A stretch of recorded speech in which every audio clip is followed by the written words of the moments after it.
और सब लोग कहते थे ये नया संकट आ गया। चलिए बहुत अच्छा हो गया, हमारे वर्तमान सांसद, वर्तमान हमारे मुख्यमंत्री दोनों मंच पर आए हैं। मैं जनता की ओर से आपका स्वागत करता हूं। एक बार जोरदार तालियों से आप सब खड़े होकर के स्वागत करें इनका।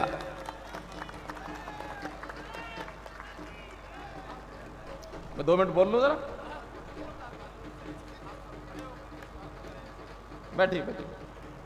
तो मित्रों, मैं ये कह रहा था कि नरेंद्र मोदी जी की दूरदृष्टि, वो जब भी कोई कदम उठाते हैं केवल एक ही बात सामने होती है कि इसमें देश की जनता का भला है कि नहीं, और जनता में भी सबसे पहले गरीब जनता का फायदा है कि नहीं है।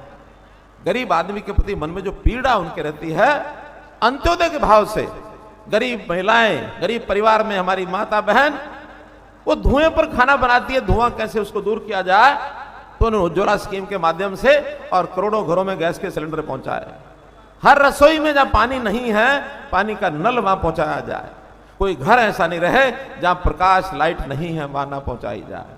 मित्रों, कहने की बहुत बातें हैं। आज मैंने जैसे बताया, उपलब्धियों के बजाय आज तो मैं इतनी बात करने आया हूं कि अब आने वाला जो समय है, ये लोकतंत्र का जो उत्सव है, ये यज्ञ है, इसमें हमको अपनी आहुति डालनी है। और 10 साल के बाद अगले 5 साल के लिए हमको, मैं कहा करता हूं कि जैसे एक दुकानदार को, फैक्ट्री वाले को अपना कोई लाइसेंस रिन्यू कराना होता है, रिन्यू कराने के लिए वो दफ्तर पहुंचता है, ऑफिसर जो उसका रिन्यू करता है लाइसेंस, कलम चलाता है। ऐसे ही राजनीति में भी सरकारें अपना लाइसेंस रिन्यू कराती हैं, हर 5 साल बाद रिन्यू कराती हैं। अच्छा, आप में से कौन कौन बताएगा कि ये रिन्यू कौन करता है? कौन करता है? जरा जोर से बोलो। जनता करती है। तो ये रिन्यूअल का समय आया है। ये रिन्यूअल करने के लिए आप लोगों को ये रिन्यू करना है। और इसमें आगे अगर बात जोड़ूं तो रिन्यूअल तो 272 सीटों में भी हो सकती है, आखिर मेजोरिटी चाहिए रिन्यूअल के लिए। लेकिन सामान्य रिन्यूअल तो 272 में हो जाएगा। हमें 2 बार पहले 5-5 साल शासन किया है। इस बार का रिन्यूअल जो पार्टी ने लक्ष्य तय किया, इस बार सब लोगों ने मिलकर तय किया कि इस बार 272 नहीं, अब की बार 400 पार। यानी रिन्यूअल भी करना है तो गोल्डन पेन से करना है, गोल्डन इंक से गोल्डन रिन्यूअल करना है। और वो तभी होगा जब 400 पार ये सीटें जाएंगी। और इन 400 में हरियाणा से भी हम कितनी सीटें देने वाले हैं? 10 सीटें देने वाले हैं। 10 सीटें हरियाणा की देने वाले हैं। पहले 10 ही सीटें हमने दी हुई है, हमारे पास 10 थी, 10 की 10 जीत के दी थी। अब 10 ही इस बार देंगे तो आखिर बढ़े कैसे? फिर हमको बढ़ना है, किस तरीके से बढ़ना है उसका भी एक तरीका है। और फरीदाबाद वालों के लिए तो बहुत अच्छा तरीका, बड़ा सुनहरी अवसर है, चैलेंज है। वो क्या है कि पिछली बार देश भर में जो चुनाव का अंतर रहा था वोटों का, पहली 3 सीटों का अंतर, उसमें सबसे पहला नंबर आया था गुजरात की सीट का, दूसरा नंबर आया था करनाल की सीट का, और तीसरा नंबर आया था फरीदाबाद की सीट का। पहली 3 सीटों में हमारी सीट है। गुजरात तो हमने ये कह दिया था भाई नरेंद्र मोदी जी प्रधानमंत्री जी का सीट है, इसलिए हमको उस मुकाबले में नहीं जाना चाहिए। लेकिन दूसरी और तीसरी सीट का मुकाबला करें तो वही करनाल सीट और वही फरीदाबाद सीट। करनाल सीट पर भले कैंडिडेट बदल गया, लेकिन फरीदाबाद सीट भी वही और उस कैंडिडेट भी वही है। तो मुकाबला कृष्णपाल जी इस बार करनाल और फरीदाबाद का मतलब मनोहर लाल का और कृष्णपाल का।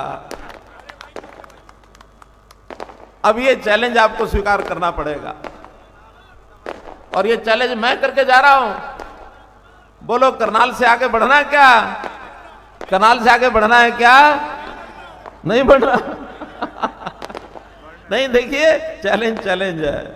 और खाली करनाल और फरीदाबाद नहीं, इस बार तो 1-2 और पहलवान हमारे जो प्रत्याशी हैं उन्होंने भी कहा है कि इस बार वो भी करनाल और फरीदाबाद से आगे निकल के दिखाएंगे, वो भी निकल के दिखाएंगे। तो मित्रों, आज मैदान खाली है। उस मैदान में सामने पाले में तो कोई है ही नहीं ना। 1.5 महीने से हम इंतजार कर रहे हैं। हमने तो 1 महीना पहले अपनी सीटें डिक्लेयर कर दी थी। मुझे याद है, मैंने 13 मार्च को विधानसभा में, जिस दिन करनाल विधानसभा सीट से अपना इस्तीफा दिया था, त्याग पत्र दिया था, उस दिन शाम को ही करनाल लोकसभा के नाते प्रत्याशी के रूप में कृष्णपाल जी का और हमारा नाम घोषित हो गया था। आज 14 तारीख है, 1 महीना 1 दिन हो गया, और 1 महीने 1 दिन में इंतजार कर रहे हैं कांग्रेस वाले आए तो सही। कांग्रेस वाले आ ही नहीं रहे। अब लेट आएंगे तो क्या आएंगे, ऐसे आए ऐसे नहीं आए।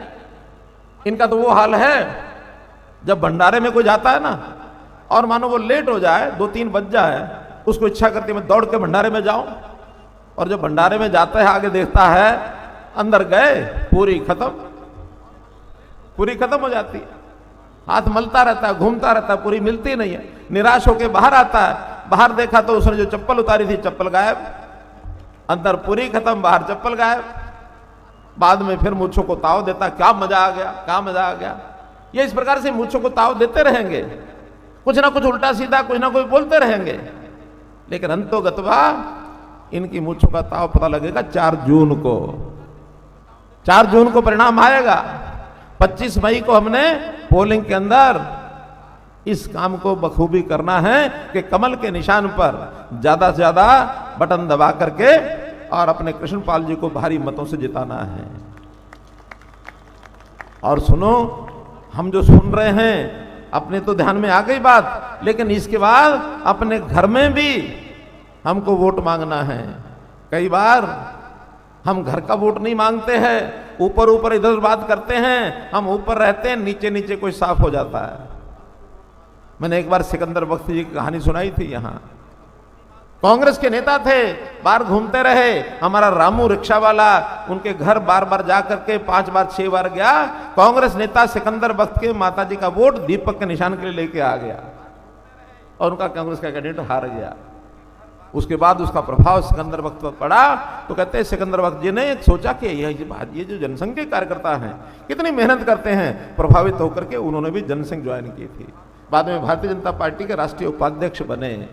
तो आप लोग मित्रों, हर व्यक्ति, हर नागरिक, हर कार्यकर्ता अपने आप को कृष्णपाल मान करके और पूरे क्षेत्र में जहां जहां आपका संबंध है उन सब के पास जाइए और सबसे वोट की अपील करिए। अधिक से अधिक वोट लेकर के इस चुनाव को जीतना है।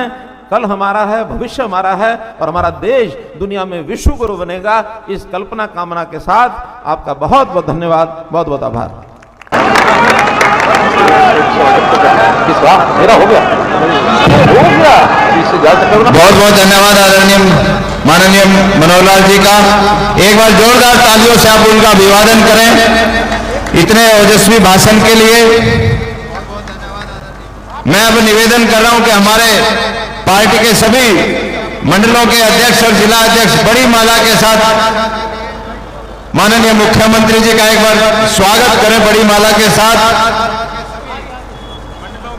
हमारे जिला के अध्यक्ष और जिला के महामंत्री मंडलों के अध्यक्ष आ जाए, बड़ी माला के साथ माननीय मुख्यमंत्री जी का और कृष्णपाल जी का स्वागत करें। और एक बार आप जोरदार तालियां बजाकर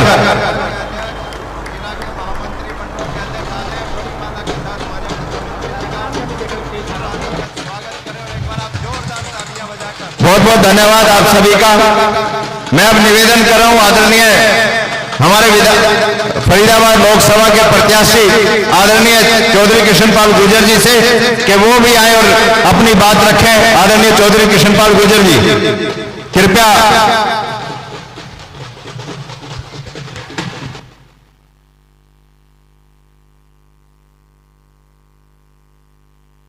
हमारे फरीदाबाद लोकसभा के प्रत्याशी